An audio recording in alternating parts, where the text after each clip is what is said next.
북한에서 한 중학교 교사가 자신의 제자 30여 명이 운동장에서 총살당하는 것을 목격했습니다. 아이들의 죄는 단 하나, 대북전단 풍선에서 떨어진 USB로 한국 드라마를 봤다는 것이었습니다. 그중 한 명은 이 교사의 아들과 가장 친한 친구 철호였고, 그 아들도 같은 USB를 함께 봤습니다. 과연 이 가족은 어떤 선택을 했을까요? 지금부터 그 이야기를 들려드리겠습니다. 여러분의 구독과 좋아요가 이런 진실을 세상에 알리는 힘이 됩니다. 영상 아래 댓글에 재미있게 본 드라마 제목을 올려주세요. 평범한 교원의 하루. 제 이름은 이명숙입니다. 평안남도 평성시에서 중학교 국어교원으로 일했습니다. 그때 제 나이가 42였으니까 벌써 2년 전 일이네요. 저희 집은 학교에서 10분 거리에 있는 작은 살림집이었습니다. 남편 철수는 근처 탄광에서 기술자로 일했고요. 딸 현주는 16살 고등중학교 1학년, 아들 민철이는 14살 중학교 3학년이었죠. 아침이면 제일 먼저 일어나 부엌에 불을 지폈습니다. 배급은 끊긴 지 오래라 장마당에서 사온 옥수수로 죽을 끓이곤 했지요. 여러분도 아시다시피 우리나라도 예전엔 어려웠잖아요. 하지만 북한은 비교가 안 될 정도였습니다. 엄마, 오늘 학교 가기 싫어요. 딸 현주가 투정을 부렸습니다. 현주야, 엄마가 선생님인데 딸이 학교 안 가면 되겠니? 아빠, 학교 가봤자 김일성 장군님, 김정은 원수님 말씀만 배우는데 뭐. 아들 민철이가 한마디 거들었습니다. 야, 그런 소리 밖에서 하면 큰일 난다. 남편이 급히 아들 입을 막았습니다. 집 안에서도 조심해야 했거든요. 이웃이 언제 고발할지 모르니까요. 학교에 도착하면 제일 먼저 하는 일이 교실 청소였습니다. 수령님 초상화에 먼지가 앉으면 안 되거든요. 선생님, 오늘도 위대한 수령님 말씀 배우는 거예요? 제 반 학생 철호가 물었습니다. 15살, 밝고 똑똑한 아이였어요. 우리 민철이하고 친한 친구였죠. 점심시간이면 학생들은 도시락을 꺼냈습니다. 대부분 옥수수밥이나 감자였어요. 어떤 아이들은 도시락이 없어서 그냥 물만 마시기도 했지요. 철호야, 이거 먹어. 제가 몰래 싸온 주먹밥 하나를 철호에게 주었습니다. 수업이 끝나면 저도 장마당에 들렀습니다. 장마당이라고 우리로 치면 재래시장 같은 곳인데요. 거기서 중국산 쌀이나 옥수수를 조금씩 사곤 했어요. 저녁이면 온 가족이 모여 밥을 먹었습니다. TV에선 매일 같은 뉴스가 나왔죠. 밤이 되면 가끔 하늘에서 뭔가 날아왔습니다. 삐라라고 하더군요. 남조선에서 보낸 전단이라고. 발견 즉시 태워라. 김정은 원수님 지시시다. 저는 그냥 지나쳤습니다. 무서웠거든요. 그런 거 주우면 보위부에 끌려간다는 소문이 있었으니까요. 그렇게 저희는 평범하게 살았습니다. 아니, 평범하다고 믿으며 살았습니다. 그때는 몰랐습니다. 몇 달 후, 저희 삶이 완전히 바뀔 거라는 걸. 철호가 보여준 세상. 그 일은 2024년 4월에 일어났습니다. 봄이 왔지만 여전히 쌀쌀한 날씨였죠. 그날도 평소처럼 수업을 하고 있었습니다. 그런데 갑자기 교무실로 호출이 왔어요.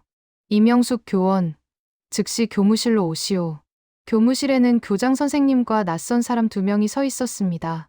보위부 사람들이었어요. 이 교원, 당신 반 학생들 중에 반동 행위를 한 자들이 있소. 예? 무슨 말씀이신지. 3학년 5 반 학생 7명. 지금 당장 명단 내시오. 손이 떨렸습니다. 그날 오후 학생 7명이 보위부에 끌려갔습니다. 철호도 그 안에 있었어요. 선생님, 저 아무것도 안 했어요. 철호가 울부짖으며 끌려가는 모습을 봤습니다. 하지만 저는 아무것도 할 수 없었어요.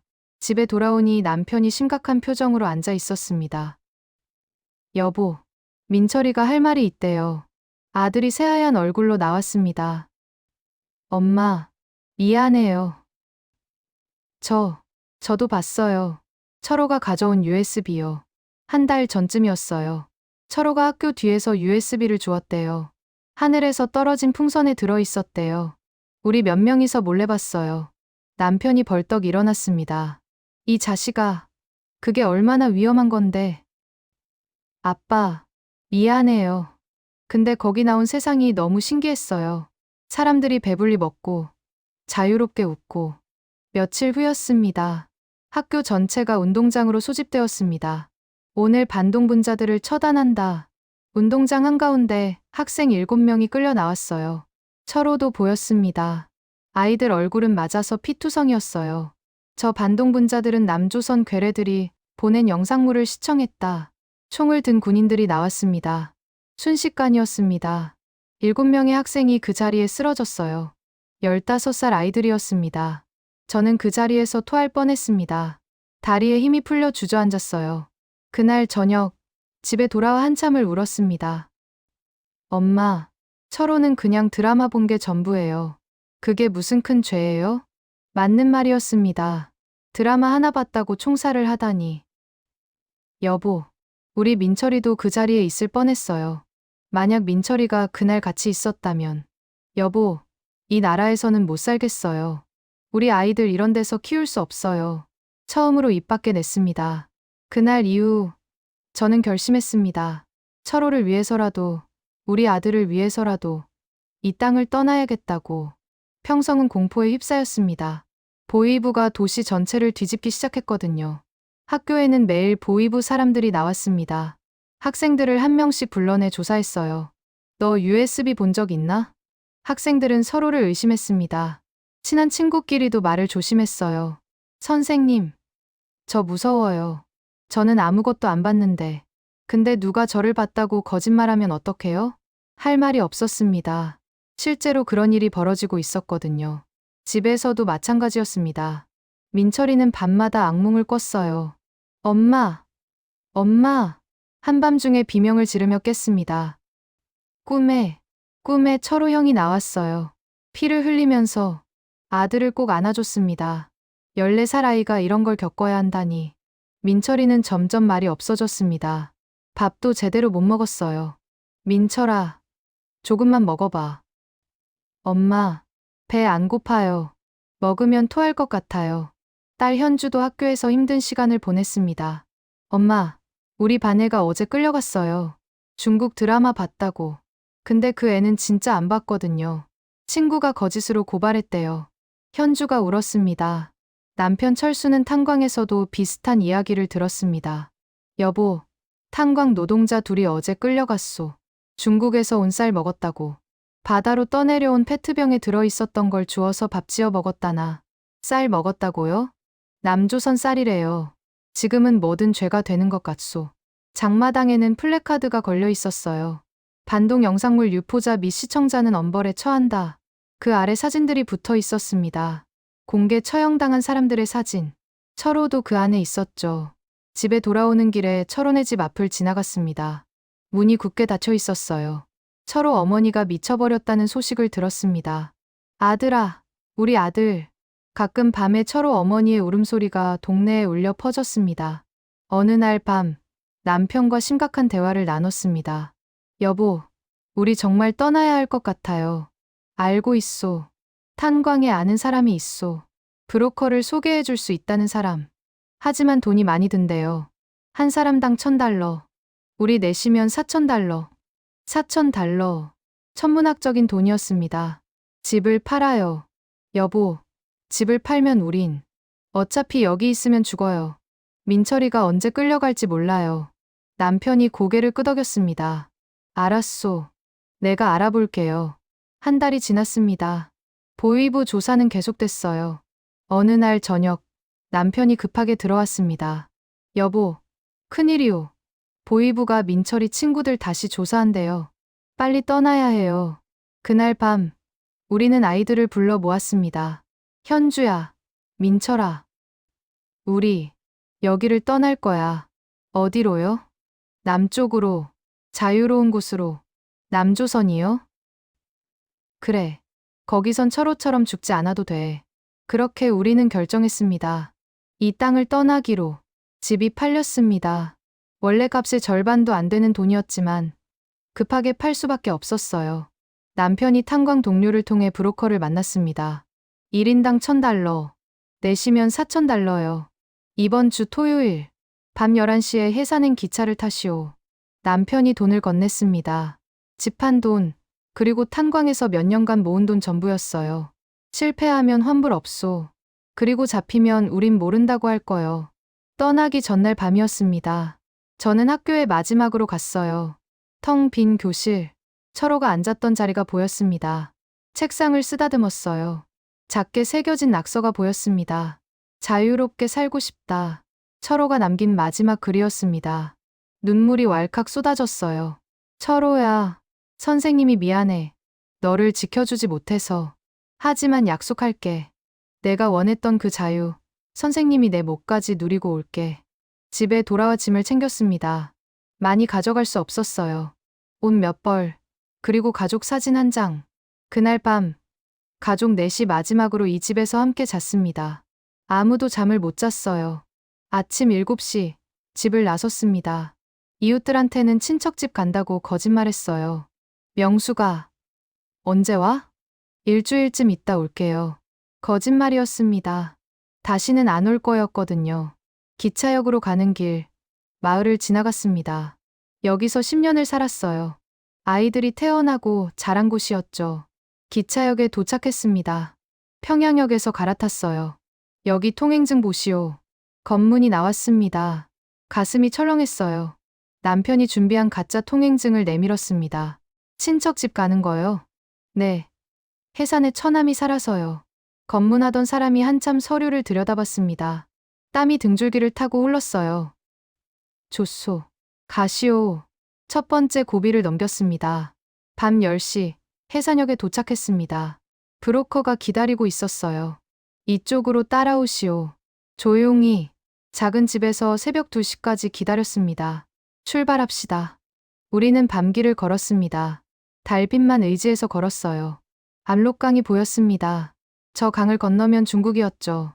철호야, 선생님 간다. 내가 보고 싶어 했던 새벽 2시, 압록강 앞에 섰습니다. 어둠 속에서 강물 소리만 들렸어요. 칠흑같이 어두웠지만 저 멀리 중국 쪽 불빛이 희미하게 보였습니다. 저기가 중국이오. 저 강만 건너면 돼요. 물이 깊지 않소? 지금은 4월이라 얕소. 허리쯤 차오를 거요. 하지만 조심해야 해요. 돌이 많아서 미끄러워요. 우리는 강둑에 섰습니다. 현주야, 민철아, 엄마 손 꼭 잡아. 아이들이 떨고 있었습니다. 여보, 내가 민철이 업을게요. 당신은 현주 손 잡고.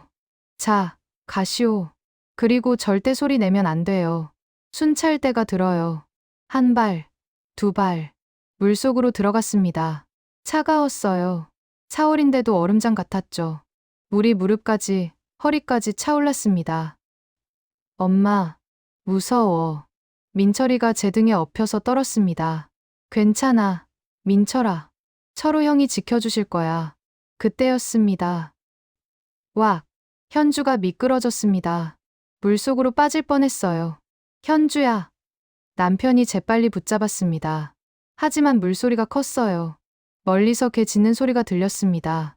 순찰대다, 빨리. 저기, 누구냐? 북한 병사의 목소리가 들렸습니다. 탐조등 불빛이 우리를 비췄어요. 뛰시오, 빨리. 탕, 탕. 총소리가 울렸습니다. 물보라가 일었어요. 엄마, 괜찮아. 계속 가. 드디어 중국 쪽 강둑에 올랐습니다. 온몸이 젖어 있었어요. 이쪽으로, 빨리. 우리는 갈대 속으로 숨었어요. 탕, 탕, 탕. 총소리가 계속 울렸습니다.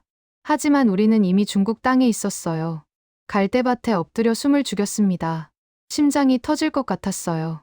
1시간쯤 지났을까. 멀리서 차 소리가 들렸습니다. 저기요. 빨리 타시오. 트럭이었습니다. 짐칸에 올라탔어요. 트럭이 출발했습니다. 우리는 짐칸에서 서로를 껴안았어요. 여보, 우리 해냈어요. 그래요. 우리 살았소. 민철이가 울기 시작했습니다. 엄마, 무서웠어요. 이제 괜찮아. 민철아. 우리 살았어. 철호 형이 지켜주셨나 봐. 새벽 5시쯤 작은 마을에 도착했어요. 조선족 아주머니가 나왔습니다. 어서 오세요. 빨리 들어오세요. 따뜻한 방이었어요. 아주머니가 따뜻한 국수를 끓여줬습니다. 아이들이 국수를 먹으며 울었습니다. 배가 고팠던 거예요. 창밖으로 해가 떠올랐습니다. 중국 땅에서 맞는 첫 아침이었어요. 우리는 살았습니다. 압록강을 건넜어요. 또 다른 공포. 조선족 마을에서의 생활이 시작됐습니다. 하지만 자유롭지 못했어요. 밖에 나가면 안 돼요. 특히 아이들은 절대 안 돼요. 중국 공안이 요즘 단속을 심하게 해요. 북한 탈북자 잡으면 돈을 받는데요. 그럼 우리 여기서 얼마나 있어야 해요? 한 달쯤요. 그때까지 한국 가는 길을 찾아야 해요. 낮에는 방 안에만 있었습니다. 창문도 열 수 없었어요. 엄마, 답답해요. 나가고 싶어요. 현주가 투정을 부렸습니다. 남편은 낮에는 방에 있다가 밤에만 나갔습니다. 아주머니 소개로 닭공장에서 일했어요. 여보, 오늘 얼마 벌었어요? 100 위안이요. 한국 돈으로 2만 원쯤. 신분증이 없어서 절반밖에 못 받소. 저도 일을 시작했습니다. 밤에 몰래 나가서 식당 설거지를 했어요. 하루 10시간씩 설거지를 했습니다. 손이 터지고 등이 아팠어요. 하지만 참았습니다.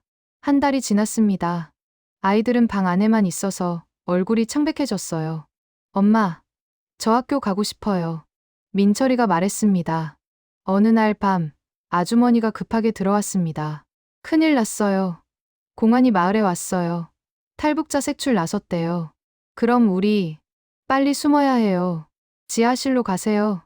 우리는 급히 짐을 챙겨 지하실로 내려갔습니다. 좁고 어두운 공간이었어요. 조용히 계세요. 소리 나면 안 돼요. 위에서 소리가 들렸습니다. 여기 혼자 살아요? 네. 남편은 일하러 갔어요. 발소리가 들렸습니다. 공안이 집 안을 뒤지는 소리였어요. 민철이가 떨고 있었습니다. 제가 아들 입을 막았어요. 한참 후에 발소리가 멀어졌습니다. 갑니다. 얼마 후 아주머니가 지하실 문을 열었습니다. 다 갔어요. 이제 올라오세요. 온몸이 땀으로 젖어 있었어요. 이제 더 이상 여기 있으면 안 돼요. 빨리 떠나야 해요. 한국 가는 길은 찾았어요? 네. 목사님이 도와주시기로 했어요. 다음 날 목사님을 만났습니다. 50대쯤 되어 보이는 분이었어요. 고생이 많으시죠? 제가 한국까지 갈 수 있게 도와드리겠습니다. 하지만 쉽지 않아요. 중국에서 라오스를 거쳐 태국까지 가야 해요. 2달쯤 걸려요. 괜찮아요. 갈 수 있다면 뭐든 하겠어요. 일주일 후 출발했습니다. 한국까지 잘 가시길 기도할게요. 아주머니가 손을 흔들었습니다. 고마웠어요. 아주머니. 은혜 잊지 않을게요. 트럭이 출발했습니다. 중국을 떠나 남쪽으로 향했어요. 3,000km의 기도. 중국에서 라오스까지 가는 길은 끝이 없어 보였습니다. 트럭 짐칸에 숨어 이틀을 달렸어요. 물도 못 마시고, 화장실도 못 가고, 현주가 힘들어했습니다. 이틀째 되는 날, 트럭이 멈췄습니다. 검문이다. 조용히 해. 중국 공안이 짐칸을 뒤지기 시작했어요. 우리는 짐 사이에 숨었죠. 여기 뭐 실었소? 의류요. 라오스로 수출하는 거요. 발소리가 가까워졌습니다.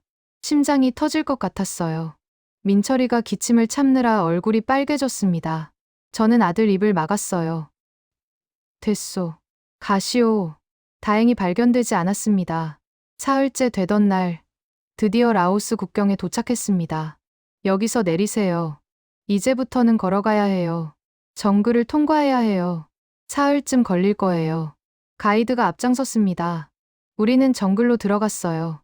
빽빽한 나무들, 습한 공기, 온갖 벌레들.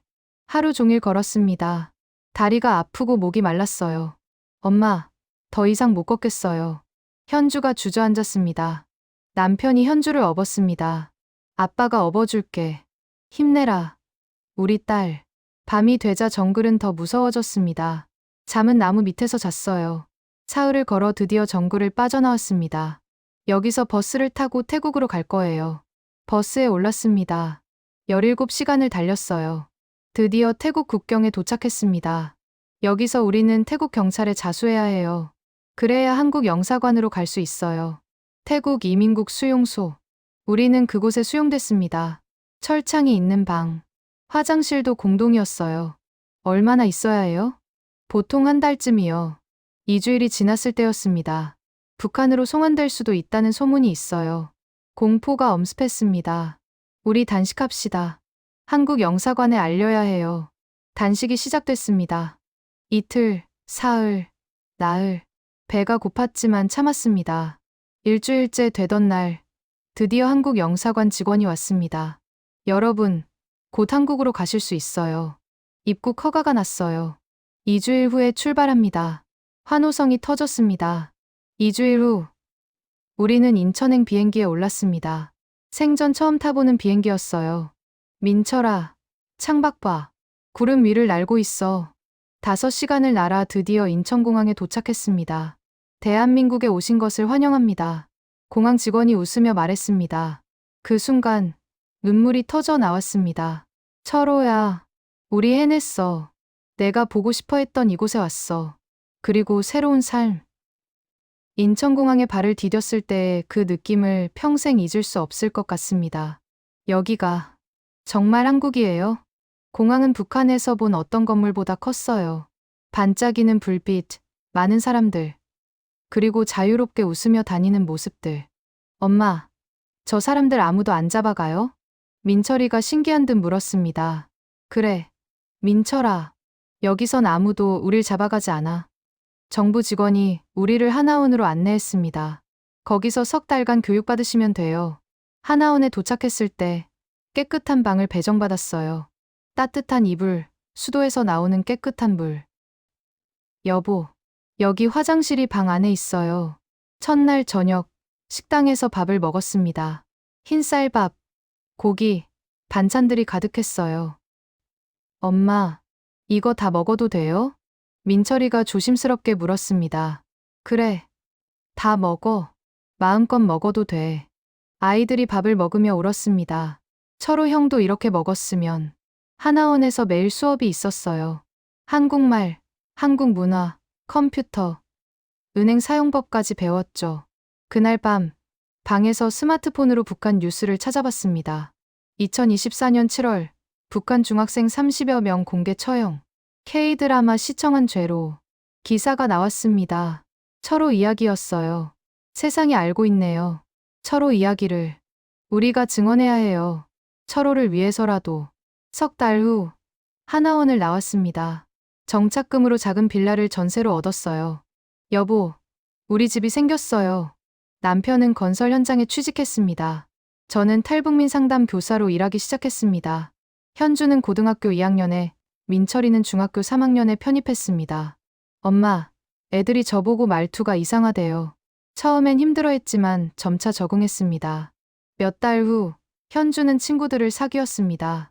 엄마, 오늘 친구들이랑 영화 보러 가도 돼요? 그래, 가렴. 1년이 지났습니다. 이제 2025년이었어요.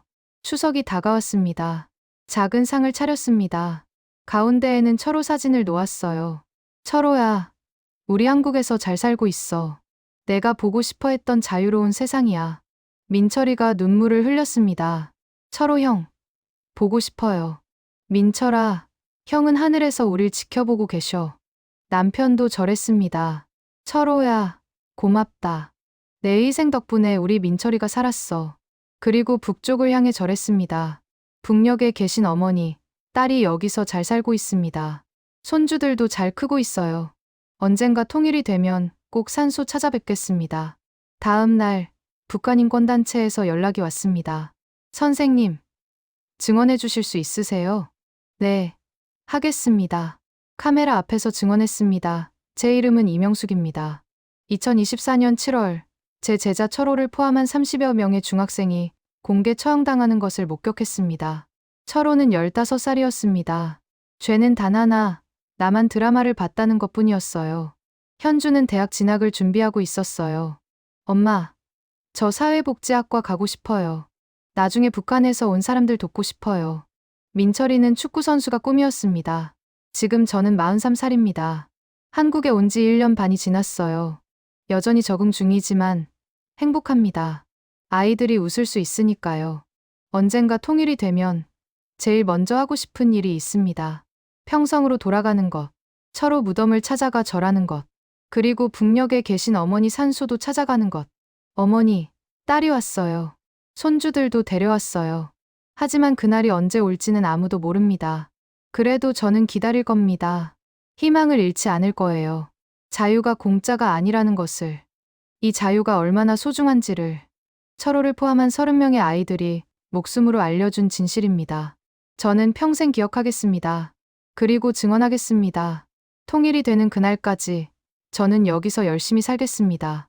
그것이 철호에게 하는 약속이고 하늘에 계신 어머니께 드리는 효도이고 우리 아이들에게 물려줄 유산입니다. 대한민국 국민 여러분, 이 자유를 당연하게 여기지 마세요. 감사합니다. 자유로운 이곳에 살 수 있게 해주셔서. 그리고 철호야, 정말 고마워. 내 덕분에 우리가 살았어.